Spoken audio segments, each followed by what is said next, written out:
Welcome to Market Pulse by Orestes Capital, your daily briefing on the key market moves, sector trends, and investment themes shaping the day. Today is Tuesday, July 7, 2026. We're Elena and Marcus. Let's set the table for you with the three most critical themes emerging from today's data deck.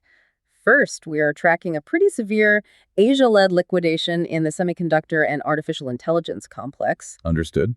And second, we're seeing a violent repricing of inflation risk across the U.S. Treasury curve. Correct. And third, there's a highly disruptive spike in crude oil following new geopolitical strikes. Which really brings us to the ultimate question for today's briefing. Are we just witnessing a brief summer positioning cleanse? Or is this the beginning of a rigid, stagflationary market regime? Well, to answer that, we must begin at the foundation of today's market shock. The U.S. Treasury curve. This is where a violent repricing of inflation risk essentially dictated the terms of trade for every other asset class you hold. So what are the numbers telling us? Our daily desk data shows the 10-year Treasury yield surged 8.2 basis points to test 4.545%. And the long end of the curve is showing very similar stress. The 30-year yield broke decisively above the critical 5.05% threshold, which is up 7.1 basis points. Let me pause you there and apply our first principles rule. Because looking at the numbers we have on the desk, the 5-year yield actually led this entire sell-off, rising 8.8 basis points. That's a highly specific tenor on the curve. Can you break down why this specific duration matters so much to the everyday investor? The 5-year represents the medium-term cost of doing business in the real economy. Think about corporate debt refinancing cycles or, everyday commercial lending like auto loans. Understood. So it's not just abstract long-term economic theory. Correct. When the 5-year spikes, it's an immediate tightening of real-world financial conditions. Companies and consumers feel that change in their borrowing costs almost instantly. To put that in perspective for you listening, if the 30-year yield is the fixed mortgage on the economy's house, the 5-year yield is basically the adjustable rate on a corporate credit card. When that spikes, companies feel the pain today. Indeed. And we know this repricing is deeply rooted in inflation mechanics, not economic growth. How does the data prove that? Look at the real yields. Specifically, the 10-year Treasury inflation-protected securities remained essentially flat today at 2.279%. Because real yields were flat, well, the math tells us the entire rate move was driven by widening inflation break-evens. Which are now sitting at 2.263%. Correct. The market is not pricing in stronger economic growth, it's pricing in an inflation shock. And we can see this inflation dynamic playing out globally, too. Institutional consensus notes that Japanese government bond yields continue to break higher despite the Bank of Japan's rhetoric. Japan is essentially exporting goods, but importing inflation via a weak yen. On that point, the dollar-yen pairing is hovering right around 162.0. Capital is actively shorting low-yielding currencies to fund high-carry expressions. Moving to today's data.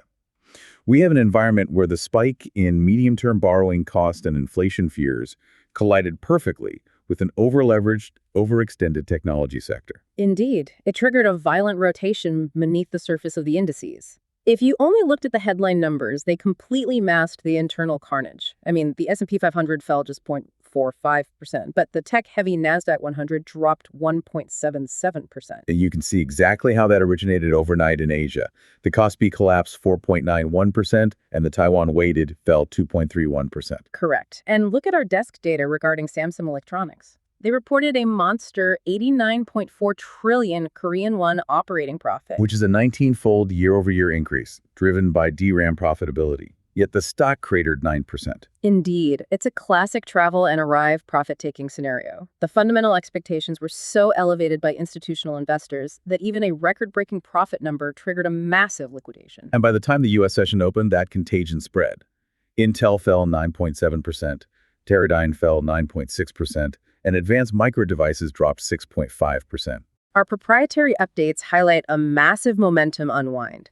High beta momentum indices are down roughly 23% over the last 4 trading sessions alone. We are seeing a severe degrossing of crowded leverage.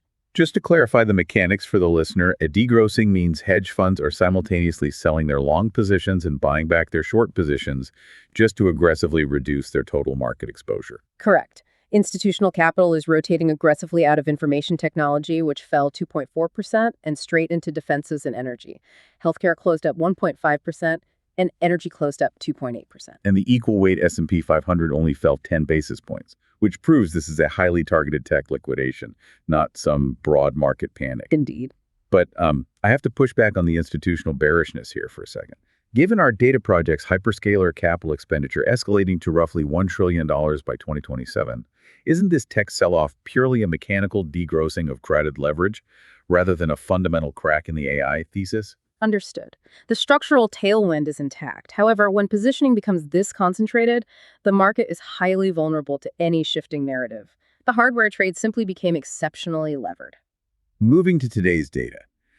You would normally assume that in a tape where tech is collapsing under the weight of higher rates, capital would flee to traditional safety nets, like gold. But it didn't go to gold. It went directly into the very asset causing the inflation panic: crude oil. Correct.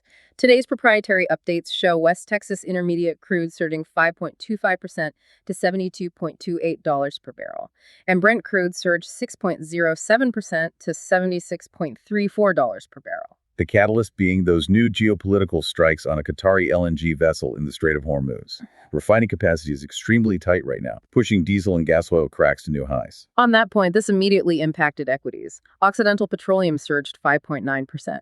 But while energy surged, the metals complex experienced a severe liquidation. Let me stop you there, because this defies traditional safe haven logic. Gold experienced an unusual drop of 1.42% to $4,116. Silver plunged 3.34%. And commodity trading advisors have aggressively flipped to extreme net short positions in base metals. Indeed. So on a day defined by geopolitical strikes and equity liquidations, traditional logic dictates gold should rally. Why did gold break down?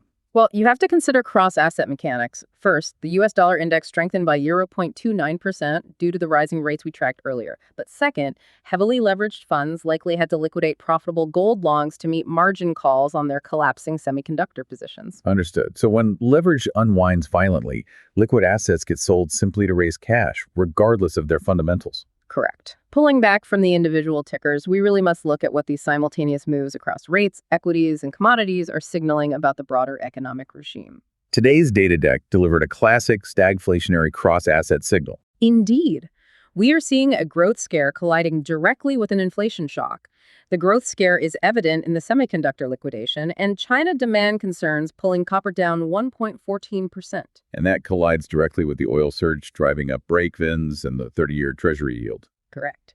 Which forces institutional investors into a barbell strategy, owning energy for the inflation tailwind and defensives to weather the multiple compression hitting high beta growth stocks. But let me play devil's advocate regarding this regime shift. Are we premature in declaring a stagflationary regime based on a single LNG strike and a few days of summer liquidity vacuums? I mean, if the oil spike is transitory, doesn't the long-duration growth trade immediately reassert itself? I acknowledge the risk of over-extrapolating, but firmly, a 30-year Treasury yield sustaining above 5% fundamentally changes the math for asset allocators, regardless of oil's next move. Let's break down that math. Growth stocks, like these AI tech companies, are priced based on massive profits expected 5 or 10 years out. But when the 30-year Treasury yield hits 5%, allocators can get a guaranteed return today. The higher that guaranteed rate goes, the less those future tech profits are worth right now. Correct. The regime shifts because the cost of capital dictates it. Understood. To quickly recap today's core takeaways, we witnessed a historic tech momentum unwind triggered by Asian semiconductor profit-taking. Indeed, and this mechanical degrossing collided with an oil-driven inflation spike that sent the 30-year Treasury yield over 5%, cementing a stagflationary signal across the board. Thank you for listening to Market Pulse by Orestes Capital. We're Elena and Marcus. We'll be back tomorrow with the latest market color.